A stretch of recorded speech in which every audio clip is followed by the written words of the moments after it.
우리에게 주신 하나님 말씀 구약 성경 여호수아 20장 말씀입니다. 오늘 하루도 하나님의 은혜로 평안이 가득하시기를 축복합니다. 오늘 본문에서 도피성에 관한 말씀을 하십니다.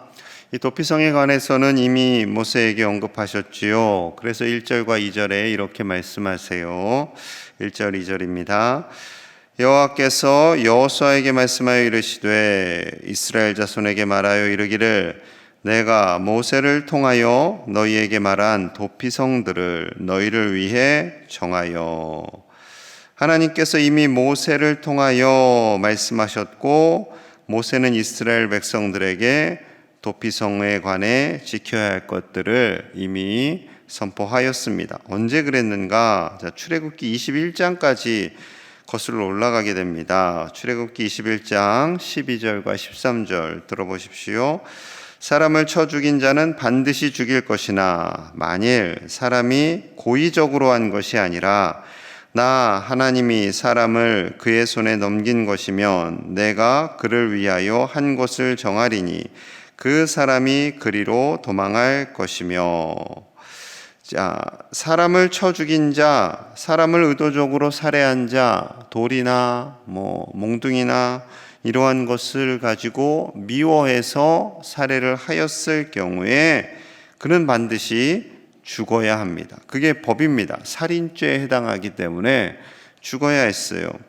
그런데 의도치 않게 죽는 경우가 있습니다. 이제 오늘날로 하면 자동차가 결함이 생겨서 급발진에 의해서 누군가의 생명을 잃게 되는 경우가 있죠. 또 병원에 입원했는데 의사는 최선을 다해서 환자를 살리려고 하였지만 의도치 않게 사망하는 경우가 있습니다. 이런 경우가 이제 오늘날에는 있겠고 이제 과거에는 또 다른 방법으로 여러 가지 있겠죠.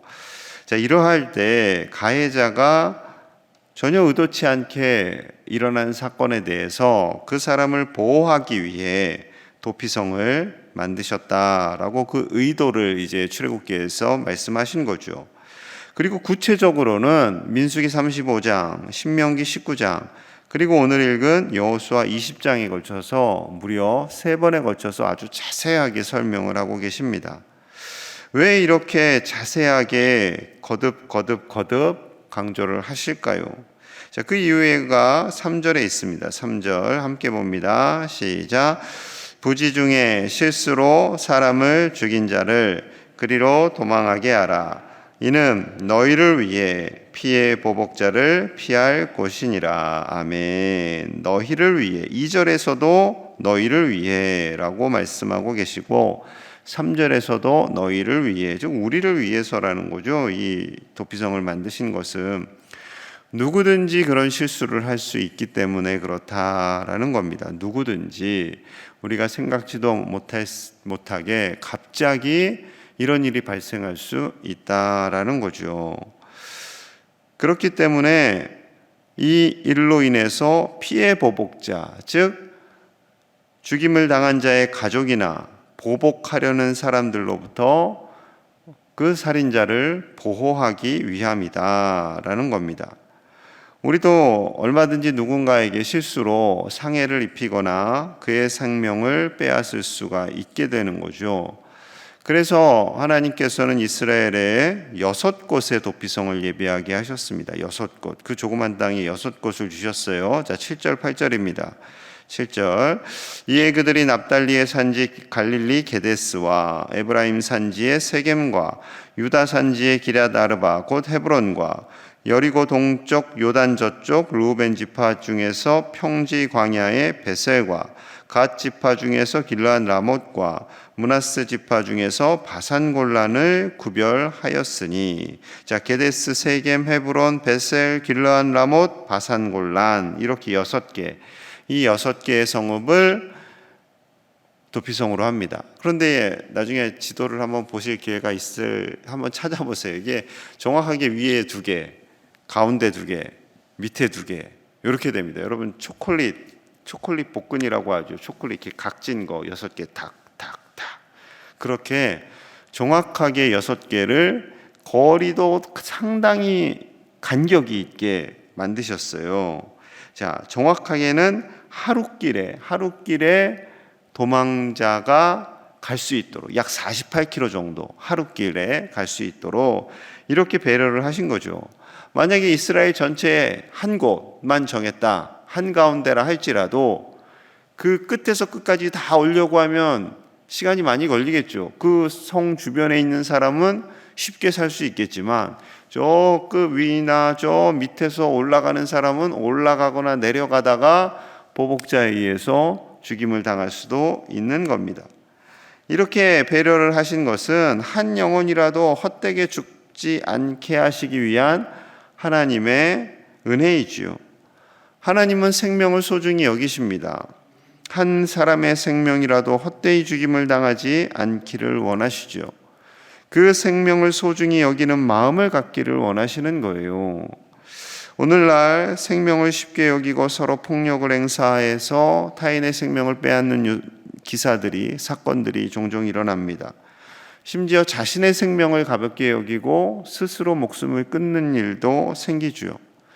여러분, 하나님께서는 생명을 소중히 여기십니다. 정말 생명을 소중히 여기십니다.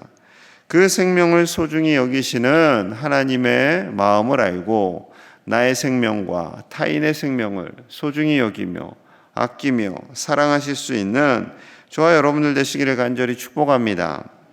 자, 도피성에 가는 자가 해야 할 일이 있어요. 자, 4절 봅니다. 4절. 이 성읍들 중에 하나에 도피하는 자는 그 성읍에 들어가는 문 어귀에 서서 그 성읍의 장로들의 귀에 자기의 사건을 말할 것이요, 그들은 그들을 성읍에 받아들여 한 곳에 주어 자기들 중에 거주하게 하고. 자, 도피성으로 피하는 자가 6개의 성읍 중에 한 곳에 갔어요. 그러면 문 어귀에 서서 들어가기 전에 그 성읍의 장로들의 귀에 그 성읍을 다스리는 지도자들에게 그 사건에 대해서 소상히 말해주는 겁니다. 어떤 일이 있었고 이렇기 때문에 내가 억울하고 나는 전혀 의도치 않은 살인이 벌어졌습니다. 그래서 저는 도피성에 오게 되었습니다. 라는 이 사건의 전말을 구체적으로 정확하고 정직하게 이야기해야 됩니다. 만약에 여기서 자기 살겠다고 거짓말을 하면 어떻게 돼요? 나중에 재판을 받게 되죠. 이게 정확하게 해야 됩니다. 이것은요, 마치 우리의 죄를 고백하는 것 같습니다. 우리가 살아가면서 이 사건을 일으켰을 때에 아주 잘못이 없는 것은 아니거든요. 의도치 않은 나의 실수가 있는 거예요. 그리고 이 땅을 살아가면서 우리는 지은 죄에 대해서 고백을 하는 거죠. 마치 하나님께 이러한 일들에 대해서 제가 죄와 허물이 있습니다 라고 고백을 하는 거죠. 그래서 우리는 주일 예배 때마다 죄와 허물을 고백합니다. 그때 하나님께서는 분명히 용서하세요. 요한일서 1장 8절과 9절입니다. 만일 우리가 죄가 없다고 말하면 스스로 속이고 또 진리가 우리 속에 있지 아니할 것이요, 만일 우리가 우리 죄를 자백하면 그는 미쁘시고 의로우사 우리 죄를 사하시며 우리를 모든 불의에서 깨끗하게 하실 것이요. 아멘. 모든 사람은 100% 죄인입니다. 우리가 의로워지는 방법, 죄인에서 의인이 되는 방법은 다른 거 없어요. 예수님의 십자가밖에는 없습니다. 물론 이 세상 법정에서 그에 합당한 대가를 치르기도 하지요. 하지만 그것은 완벽하지 않습니다. 완벽한 용서는 예수님의 십자가를 의지하며 나아갈 때 우리는 100% 의인이 된다라고 말씀하십니다. 우리가 죄를 자백하는 것, 그거 잠깐 큰 의미의 시간이 아닌 것처럼 느껴질 수도 있을 거예요. 믿음이 없는 사람들은 이 시간에 내가 이러한 죄를 고백한다고 하나님이 다 용서해 주실까 생각하실 수도 있지만, 하나님은 우리의 모든 죄를 용서하시고 깨끗하게 하시며 우리의 예배를 기뻐 받으시는 하나님이신 줄로 믿습니다. 우리의 죄를 용서받는 것이 큰 기쁨이죠. 우리의 죄를 자백하는 것은 큰 기쁨입니다. 우리를 건지시고 용서하시는, 깨끗하게 하시는 그 하나님의 놀라운 은혜 안에 사시기를 축복합니다. 이처럼 도망자가 정직하게 고백한 후에 그 다음 단계가 있어요. 자, 6절 봅니다. 6절. 그 살인자는 회중 앞에 서서 재판을 받기까지 또는 그 당시 대제사장이 죽기까지 그 성읍에 거주하다가 그 후에 살인자는 그 성읍 곧 자기가 도망하여 나온 자가 성읍 자기 집으로 돌아갈지니라 하시니라. 자, 만일 그가 실수로 살인한 것이 아니라 의도적인 살인이라면 재판을 받을 때까지 그곳에서 있게 됩니다. 그런데 실수에 의한 것이 결정이 되면 대제사장이 죽을 때까지 그 성읍에 거주해야 되는 거예요. 거기서 보호를 받는 거죠. 그리고 대제사장이 죽고 나면 그의 몸이 자유인이 되어서 자기 고향으로 살던 곳으로 돌아가게 됩니다. 여러분, 조금 특이하지 않으세요? 왜 대제사장이 죽기까지 기다려야 하는가? 그 당시에 대제사장은 한 명이었습니다. 대제사장은 한 명이에요. 대제사장이 죽는 것과 이 사람이 자유인이 되는 것과 무슨 관계가 있나요? 라고 질문할 수 있겠지요.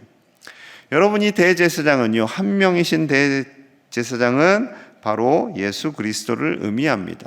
예표인 거예요. 대제사장의 죽음, 그 죽음은 바로 십자가를 의미하고요, 예수님의 죽음으로 말미암아 우리의 죄가 완벽하게 용서받았음을 의미합니다. 그래서 그 집으로 가는 거예요. 자, 9절 봅니다. 9절 함께 볼게요. 시작.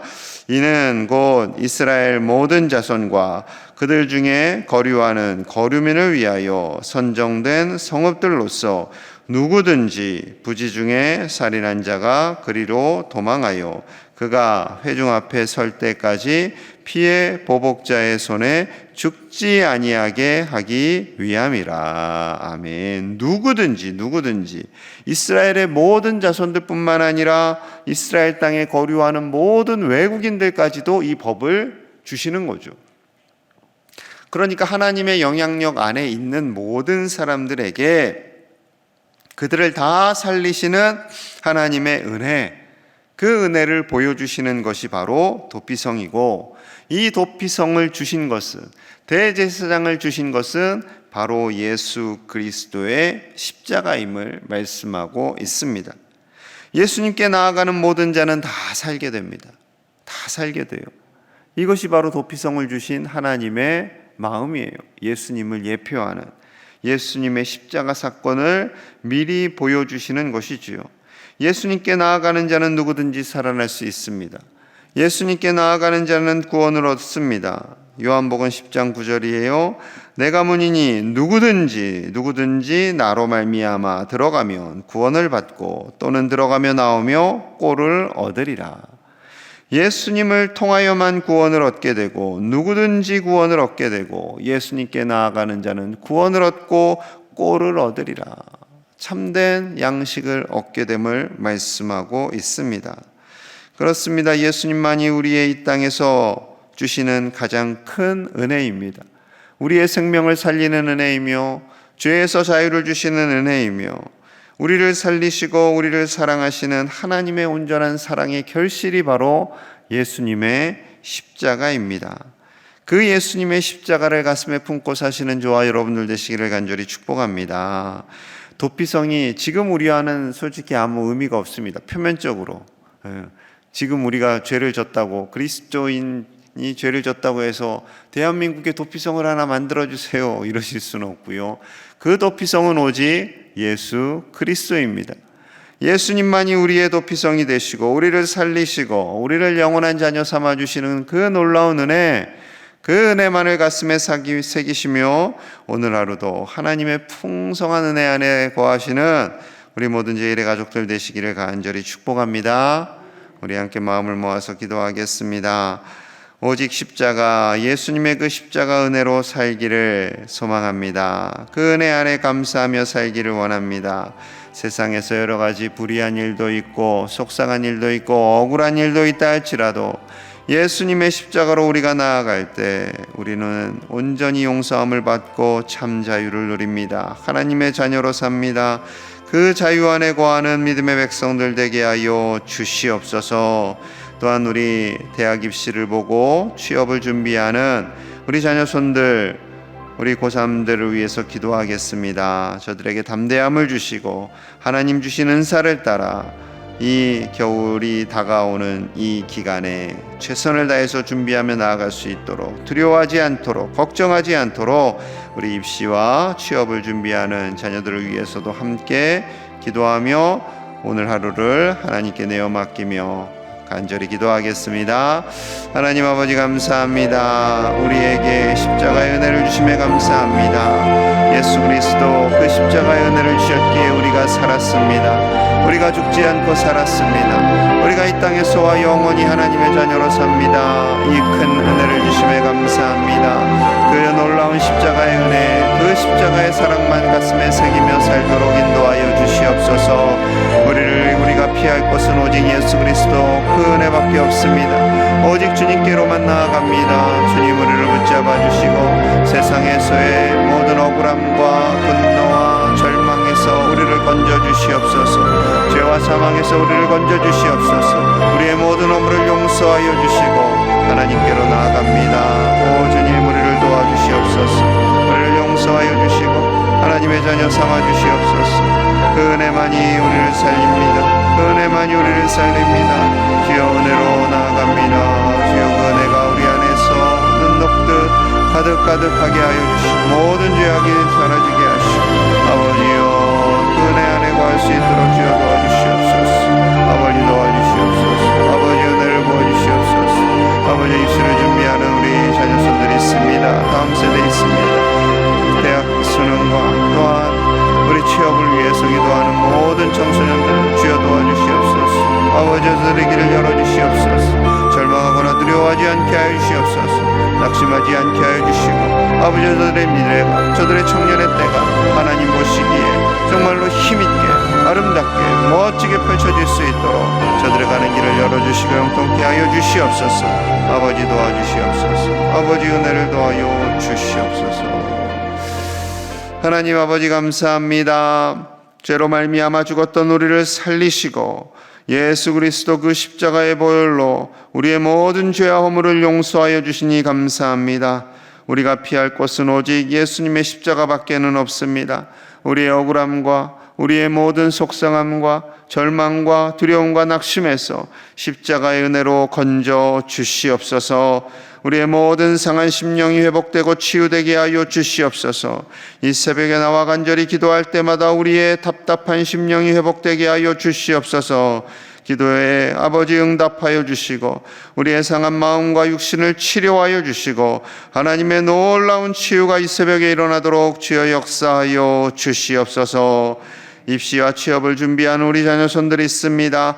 아버지여 이들에게 담대한 마음을 주시고 지금까지 열심히 준비한 것들 마음껏 하나님의 은혜 안에서 펼쳐나갈 수 있도록 저들의 청년의 때가 하나님께서 주시는 은혜의 때가 되도록 우리 사랑하는 자녀손들을 붙잡아 주시고 지혜를 주시고 그 가는 길을 열어 형통케 하여 주시옵소서.